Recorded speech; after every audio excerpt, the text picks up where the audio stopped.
Going to cover borderline personality disorder. Okay, now we go on to borderline personality disorder. My first BPD patient was Marina.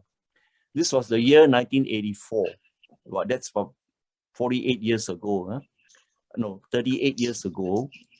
I was doing my psychiatry in Scotland, Edinburgh, and Marina Rasa came to the ward, Royal Edinburgh Hospital.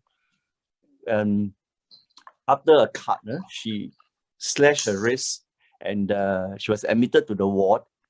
And that was my first encounter with borderline personality disorder. I have never seen or known a borderline personality when I left Singapore in 1983. And so let me give you a little background of Marina Rasa. Why did she cut herself? She cut herself because she was just rejected by her third boyfriend. From the age of 18 to 24, in the 6 years, she had 3 failed relationships. The first, all 3 were with married men, and all 3 were emotionally unavailable for her.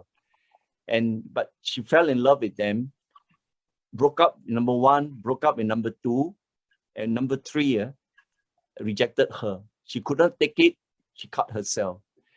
Now, why was Marina having this problem? Because she never had a secure attachment with her parents. Father was an Italian man, was an alcoholic. Father would come home, bash up mother.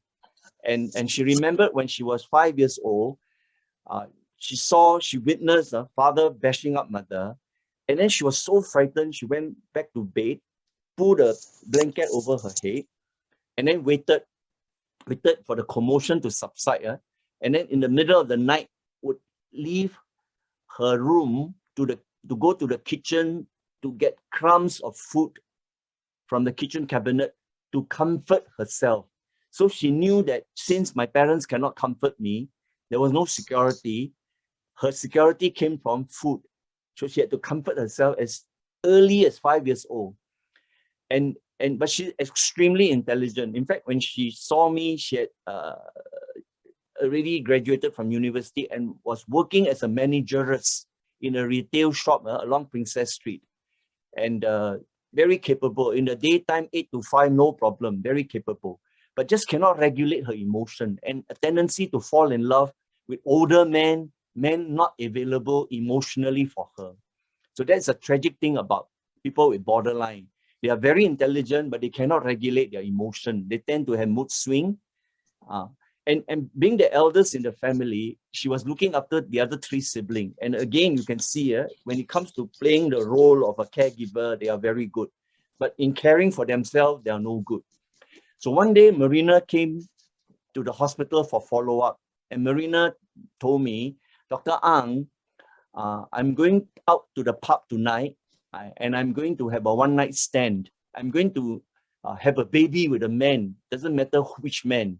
And then at least I have my own baby. And true enough, a year later, when I saw her, she was carrying a baby. And then she told me, Dr. Ang, I told you a year ago, right? I wanted to have a baby of my own, and this is my baby. And this is how they find comfort. Now there's a baby they can relate to, they can link up with, never mind who's the father. So this is the kind of impulsivity that we witness in borderline patients. They don't care about the consequences. Okay. Now, but before we go on to BPD, what exactly is personality disorder? Okay. Personality disorder is actually a pattern, enduring pattern of inner experience and outer behavior. Okay. That deviates from the expectation of the individual's culture, as shown in 2 or more of the following areas. Okay, so cognition is the way is thinking, the way we perceive, interpret ourselves, other people, and events. In other words, the prefrontal cortex, the thinking brain. And then you have affectivity. Affectivity means emotional response, and this is the limbic system. The limbic system is right in the middle of the brain. The limbic system, right in the middle of the brain, which comprises the thalamus, hypothalamus, hippocampus, and also the amygdala. And So if you can think clearly, you can feel appropriately, no personality disorder. Okay. And then interpersonal functioning. No man is an island. You don't live alone. You interact with people, interpersonal functioning. And lastly, impulse control. So DSM is very clear. If you have 2 or more of the following 4 areas affected, PD, personality disorder. And then you go back to the brain, the limbic must cooperate with the prefrontal cortex. If this right face represent the limbic, this open arm, open palm represent the cerebral cortex. So the cerebral cortex must cooperate with the limbic. Whatever is picked up by the limbic, the 5 senses, must be processed by the prefrontal cortex. And if there's a connection, you are in control. When you are in control, you are less likely to have mental health problems because you are in control. You are in control of the situation. You are in control of what you receive. And what you receive is connected to the cognition, the cerebral cortex. The cerebral cortex, and then you are in control. So 1 and 2 very important. And then when you're in control, you then can get along with people and also control your impulse. Okay.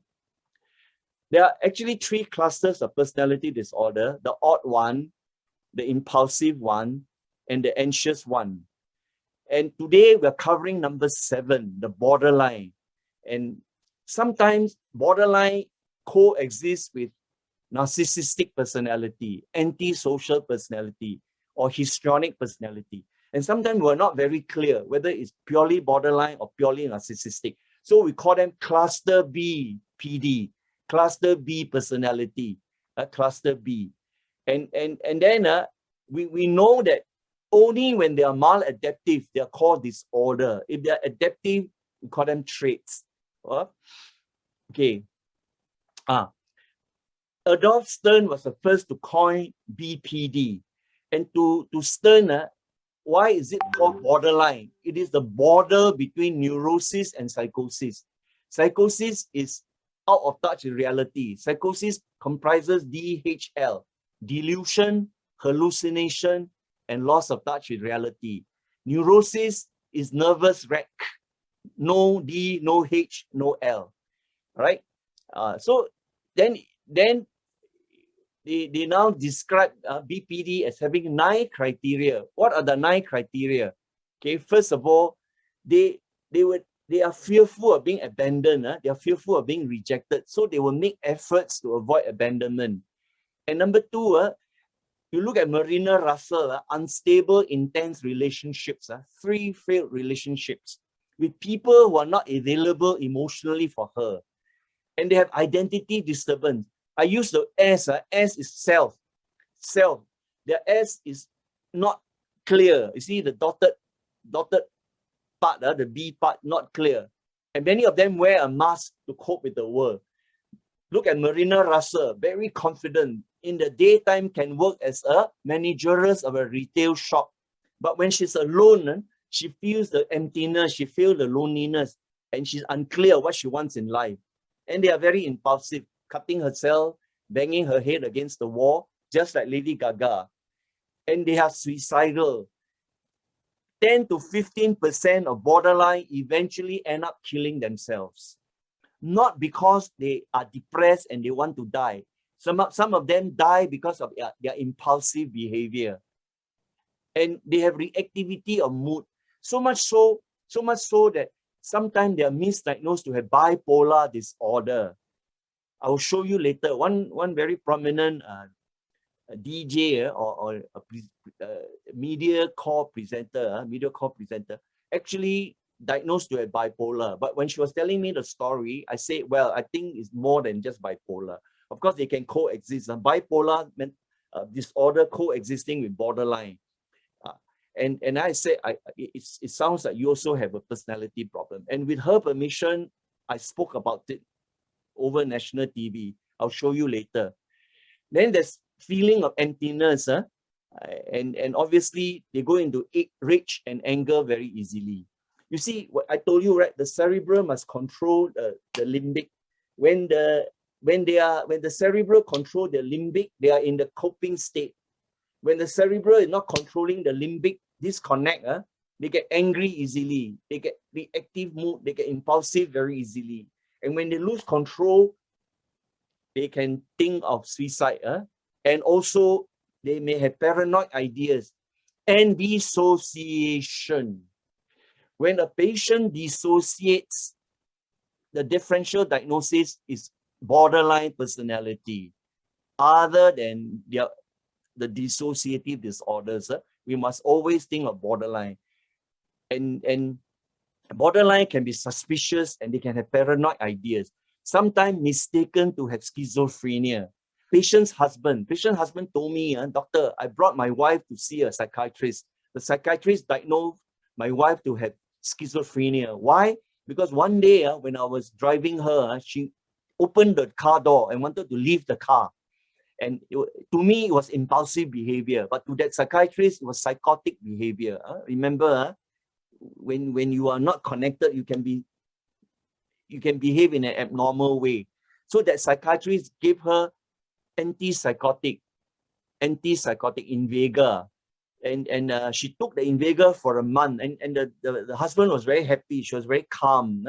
Unfortunately, after a month, she acted out again. And she brought the patient to see me, and clearly it was not schizophrenia. There was clear consciousness. It was not schizophrenia. She was relevant. She was rational. The story unfolded. She was actually having practically all the 9 criteria of borderline personality disorder. And Gunderson and Zanarini went on to develop the questionnaire for BPD. And in the questionnaire, they focused on 4 areas: unstable and intense relationship, impulsivity, reactivity of mood, and also paranoid ideas or dissociation, cognitive dysfunctioning. So they say, oh, nine criteria, too many. And then we narrow down to 4. Okay, so this is another another set of diagnostic criteria. Okay, let's hear a little cartoon video clip on borderline. It's estimated that at least 1 in 100 people have borderline personality disorder, or BPD. In this video, we'll talk about what it's like to have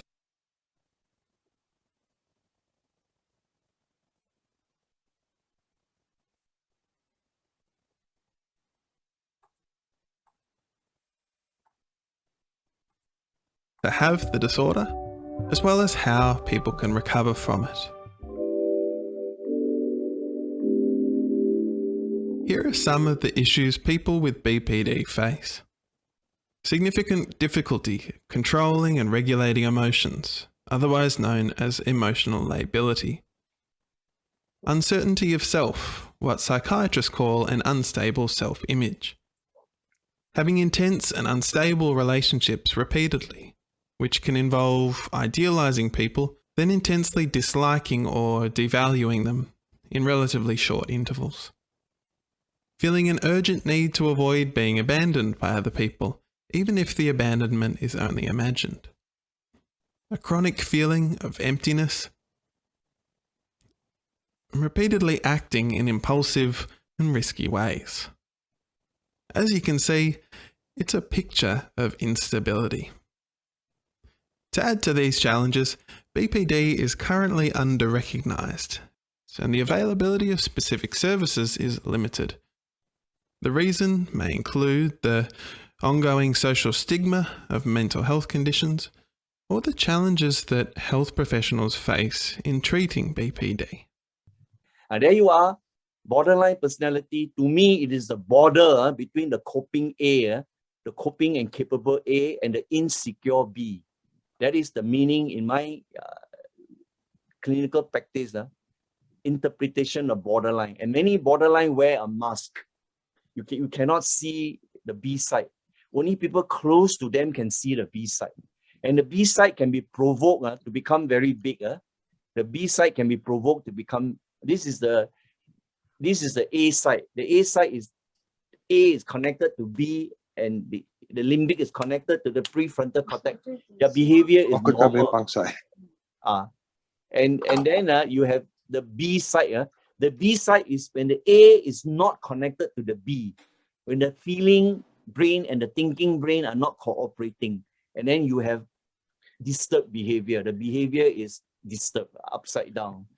And when you don't connect, many things happen, not just borderline personality. When you don't connect, you have panic attack, you have anxiety problem, you have fear, you have OCD, you can get depressed, you can have mood swing. Severe enough, you may get bipolar. You can have poor concentration, attention deficit disorder. What is picked up by A is not processed by B. And then you can be suspicious. You look at the overthinking. You go into an overthinking mode. If your thinking brain is not linked to your feeling brain. And then, of course, you can have abnormal behavior if your thinking brain and your feeling brain is not connected. That's why they say secure people, mature people are able to manage their feeling and the thinking at the same time. They are able to titrate their thinking and feeling at the same time, not mutually exclusive. Okay. So remember, what we want is swinging up and not swinging down. Remember, the rational brain sits on the emotional brain. When the 5 senses are picked up by the emotional brain, we can either react or reflect. When we react, we are said to be swinging down, and we act impulsively or irrationally. When we reflect, we are said to be swinging up, and we can therefore be in control of the situation. Prolonged disconnection leads to mental health problem. Therefore, techniques such as mindfulness, yoga, or meditation can help to connect the two parts of the brain. Right. There you are. Remember, there's always this B side. The B side may be 5%. And when triggered, it can become 95%. And when it's 95%, in that B mode, it's very hard to connect with the patient. Patient is impatient, impulsive, incomplete, or feels incomplete, feels inadequate, immature, and irrational. And that's why some are misdiagnosed to have schizophrenia, some are misdiagnosed to have bipolar disorder. But when the trigger is taken away, or when the trigger is no longer there, they will subside, and then their A will reappear. And when the A reappear, they're back to their coping capable self again. So when you handle a borderline, make sure the triggers are kept to the minimum. They can get easily triggered. And in a way, they are hypersensitive to the 5 senses. I have borderline patients who are extremely sensitive to noise. They cannot be in a noisy environment. I have borderline patients who are extremely sensitive to what they see, or even what they hear. Something that is negative, something they don't like, they immediately swing to their B side. And there you are. These are all my 4 patients. When they are in the B state, they are impulsive and they want to feel the pain. They feel the pain by cutting themselves. They are not thinking of dying. They're thinking of feeling their pain, to be in touch with their feeling. Okay? But I struggle with mental health issues, and I struggle also with chronic pain. Some call it fibromyalgia or neuropathic pain. You shared with me that you became a cutter. I did. And I have scars. And that you have scars from cutting. I used to cut. Cutting, for me, I believe, happens for a variety of reasons. I also used to throw myself against the wall. I mean, I used to do some horrible things to myself. And so medication has helped you? Medication's helped me tremendously. I mean, I take an antipsychotic. And if you didn't take that medicine, what would happen? What would your life be like? I would spiral very frequently, and I would spasm in my sleep. This is a very good book, and this book has been made into a movie. It's called Mommy Dearest. It's written by Christina Crawford. Christina Crawford was the daughter of Joan Crawford. And then she wrote this book. 50% of her friends say, yeah, your mother is like that, very insecure lady. We can see your mother's B side. And then 50% would say, no, I think you're talking nonsense. Your mother is not like that. Your mother is very charming, very nice, and we all like your mother very much. So immediately, you have two camps. Because if you see Joan Crawford's A side, you will only have full of praise for her. But if you see her B side, you can see the insecure B side, the impulsive, insecure, irrational, immature B side. So it was so well written. It came out in 1984. 4 years later, it was made into a movie. Right? If you have the opportunity, Google Mommy Dearest, have a look at the movie. But what I want to show you is a little video clip taken from the movie. Joan Crawford just won the Best Actress Award. She was talking to the press in a charming, mature A state, coping state. And then something happened behind closed door. I would rather be here with you than anywhere else in the world. Oh, you, all of you here and everywhere, gave me this award tonight. And I accept it from you and only you. I love all of you. Good night.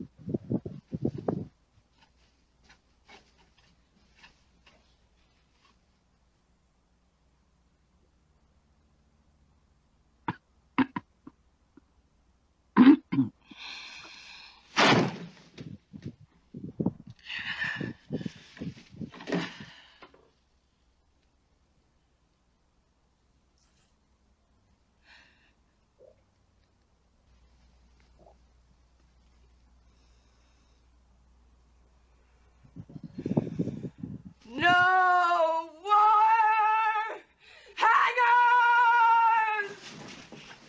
What's wire hangers doing in this closet when I told you no wire hangers ever? Work till I'm half dead, and I hear people saying she's getting old. What do I get? A daughter! Who cares as much about the beautiful dresses I give her as she cares about me? What's wire hangers doing in this closet?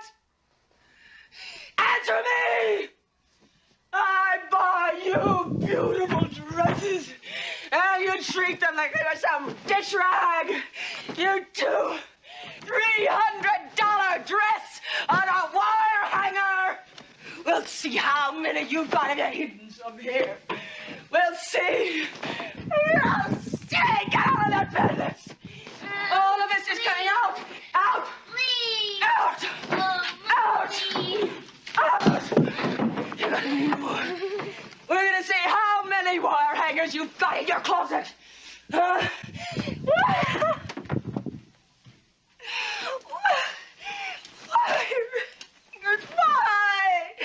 Why? Christina, get out of that bed. Get out of that bed. You live in the most beautiful house in Brentwood, and you don't care if your clothes look like Oklahoma.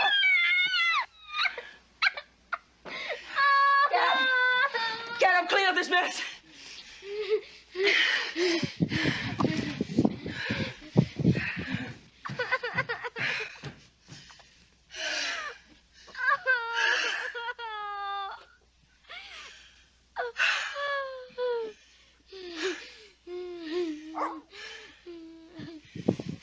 Did you scrub the bathroom floor today? Did you? Yes, Mommy. Yes, Mommy, what?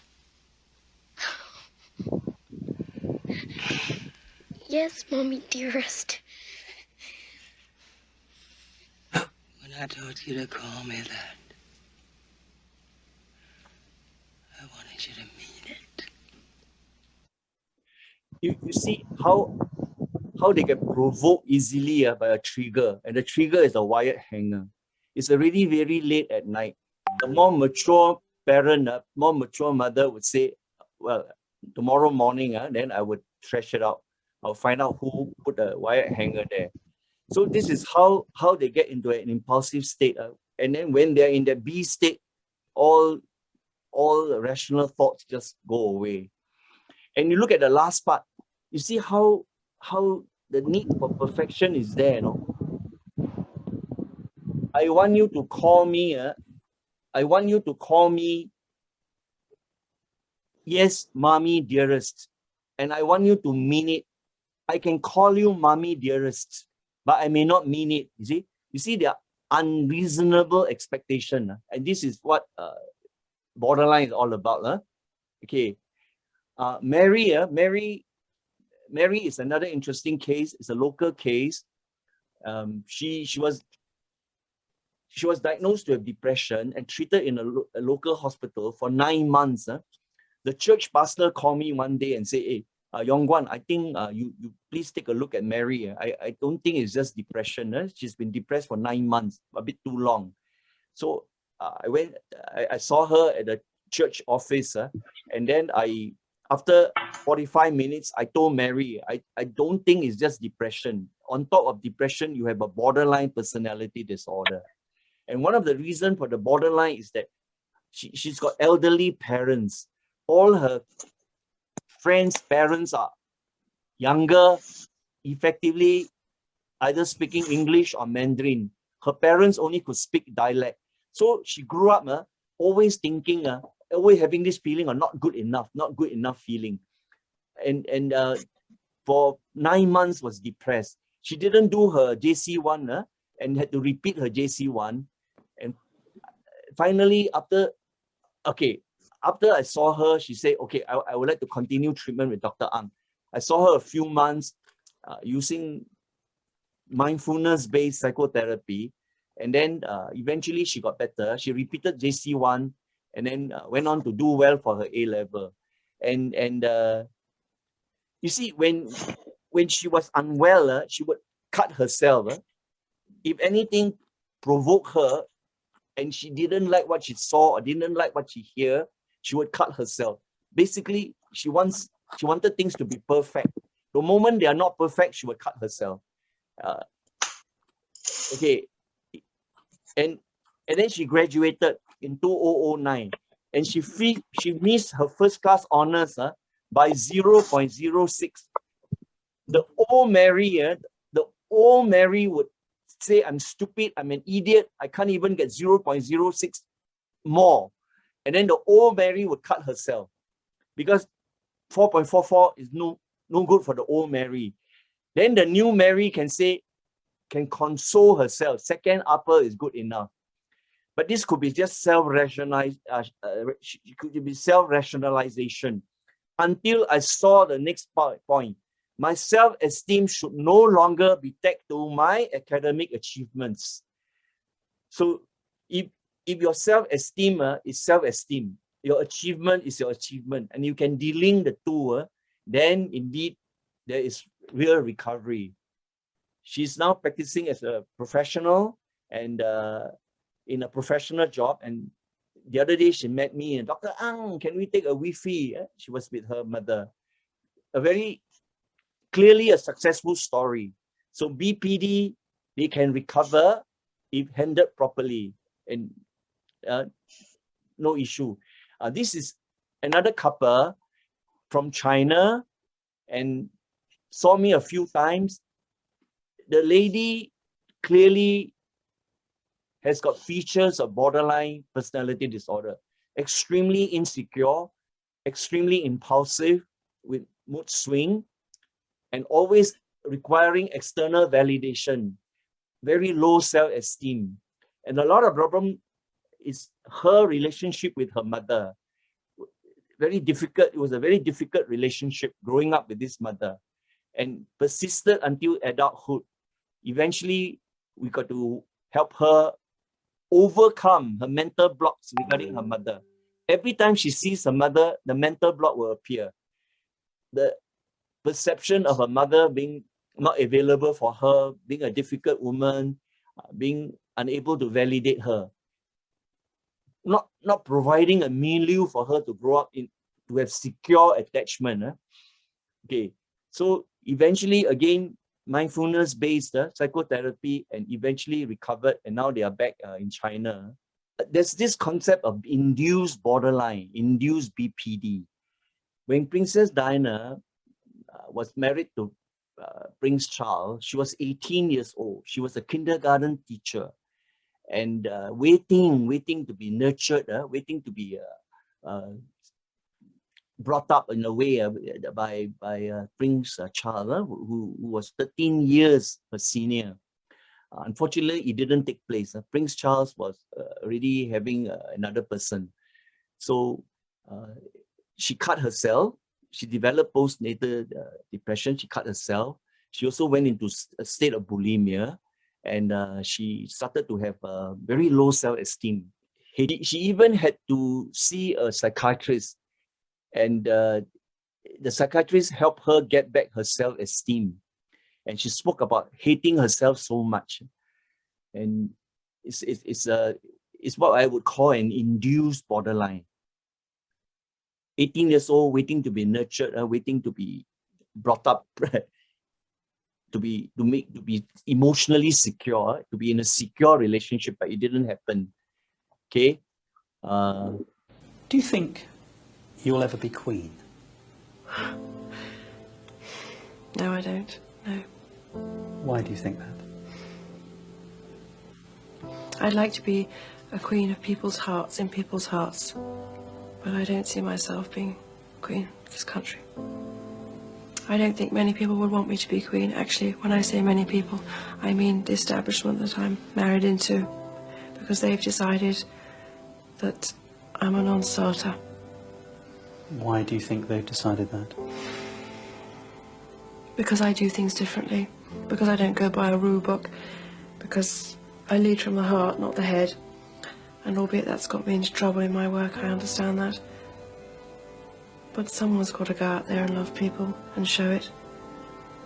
And do you think that because of the way you behave, that's precluded you effectively from becoming queen? Yes, well, not precluded me, I wouldn't say that. I just don't think I have as many supporters in that environment than I did. Yeah. You mean within the royal household? Mm-hmm. Mm-hmm. They see me as a threat of some kind. And I'm here to do good. I'm not a destructive person. Why do they see you as a threat? I think every strong woman in history has had to walk down a similar path, and I think it's the strength that causes the confusion and the fear. Why is she strong? Where does she get it from? Where is she taking it? Where is she going to use it? Why do the public still support her? When I say public, you go in and do an engagement and there's a great many people there.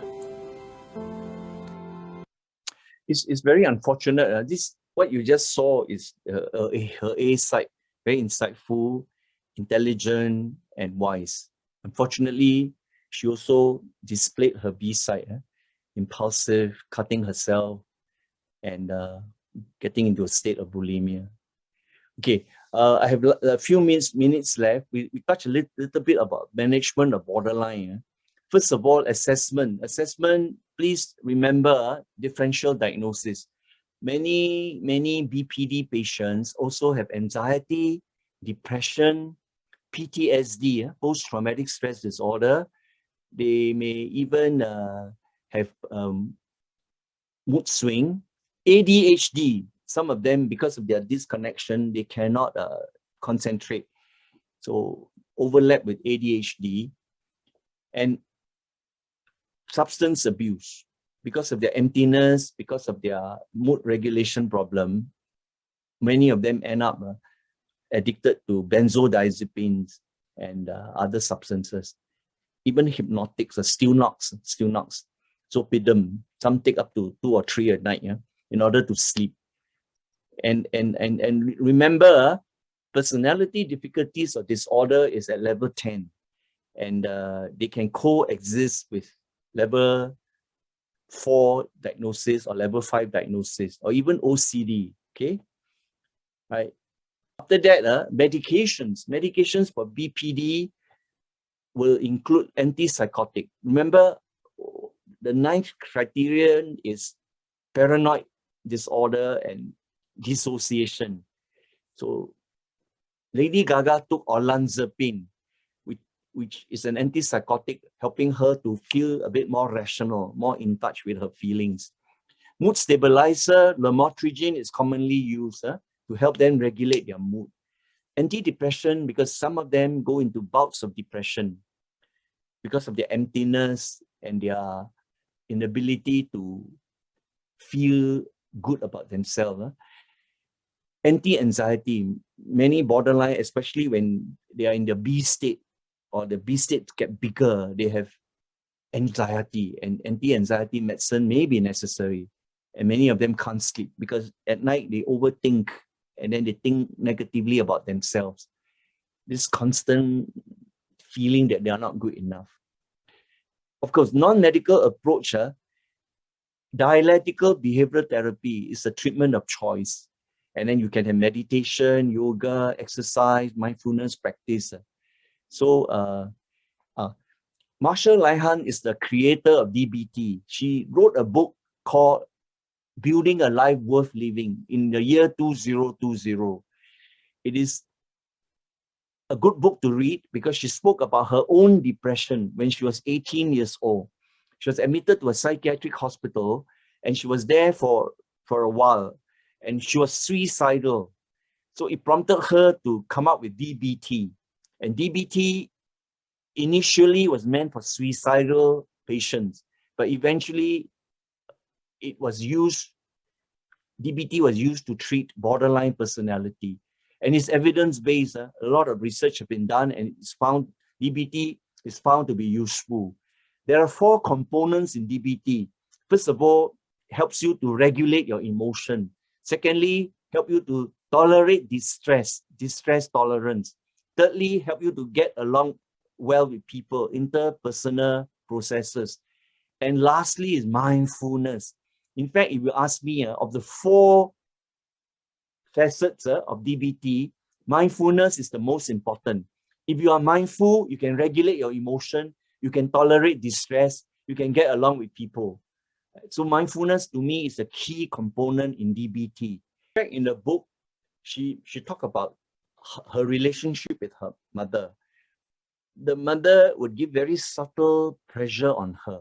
For example, she said in her book, when she was about to leave the house to go to church, and she was wearing a blue dress, the mother would, at the doorway, and the mother would say, it would be nice if today you can wear a yellow shirt, a yellow dress.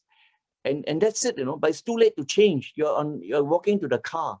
So while she's attending church service, she kept thinking, it would be nice if you could wear a yellow dress. This is how, in a very subtle way, we put pressure on our children without realizing.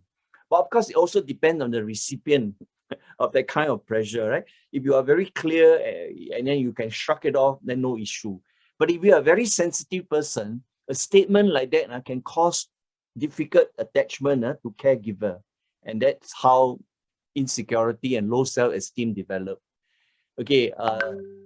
Like I said, today I'm going to talk about DBT therapy, dialectical and behavioral therapy. Now, DBT therapy was created by Marsha Linehan due to her own struggles with borderline personality disorder. There are 4 modules to DBT. And I'm just going to say mindfulness is one of the first. They call it like the foundation of DBT. And I have a video on that. So you can click this link for more information on mindfulness. And I'll talk about the what skills, the how skills, and all that jazz. The next portion, number 2, is distress tolerance. Now, distress tolerance is what I talk about a lot when I say distract yourself.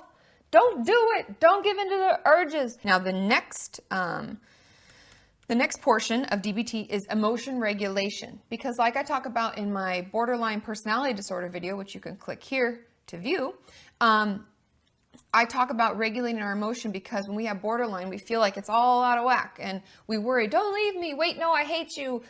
We just feel really overwhelmed. And so regulating our emotions can really be the key to us being more participative with our friends, feeling like we could really love others, have others love us, and we start to feel a little bit more safe, and our mood, instead of being up and down like this, starts to kind of level out. And it gets you to realize what event has caused this, what emotion came out of it, what action you took as a result, and it tries to slow down the process and get us better able to regulate it without just jumping to a conclusion, right? Now the fourth portion of DBT therapy is interpersonal effectiveness. Now, something that we struggle with when we have BPD is having close relationships and having people that we really trust, we love, we feel that they trust and love us in return, and we're secure in that and having that secure attachment, right? So in this portion, we talk about kind of how to assert yourself while at the same time not being aggressive, right? It teaches us how to better communicate. Right. Okay. Now, I told you Lady Gaga improved with the help of DBT. And then one of the symptom or sign of improvement is gaining wisdom, able to tolerate distress and able to handle feeling and thinking at the same time. Okay, this is what she said. What has been the lesson that's actually taken you the longest to learn?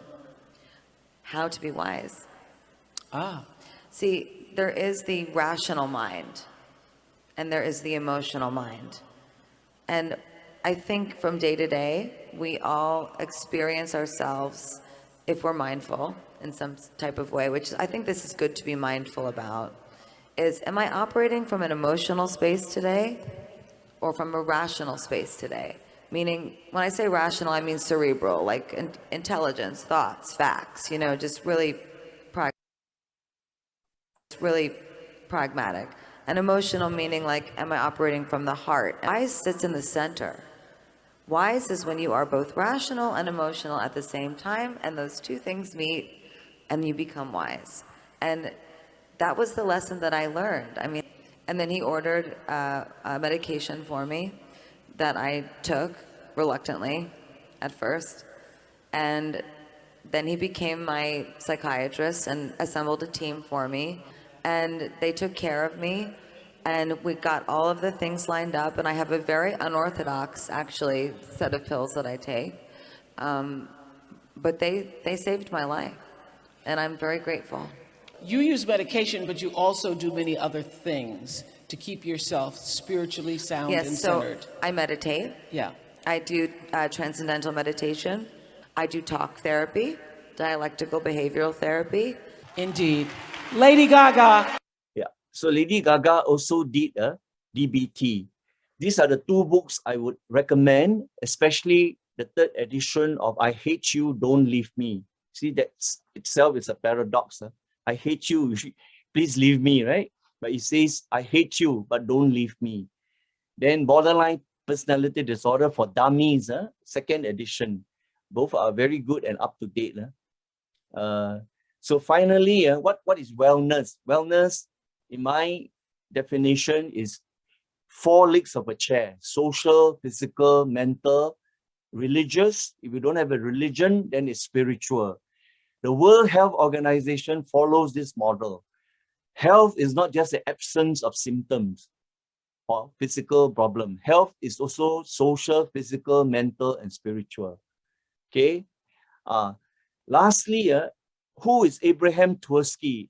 Abraham Tversky practiced psychiatry for 40 years. And he died last year of COVID-19, retired in Israel, unfortunately died at the age of 91. And he wrote 50 books. And the underlying theme in all the books is the importance of self-esteem in mental health. If you have self-esteem, easier to have sense of security, easier to maintain the four legs of your chair. Google him. He's available on YouTube, especially one video which lasts about 45 minutes on self-esteem and success. Okay. And then the conclusion is that it's commoner than we acknowledge and diagnose. and it can be managed with good outcome. Thank you very much for your attention.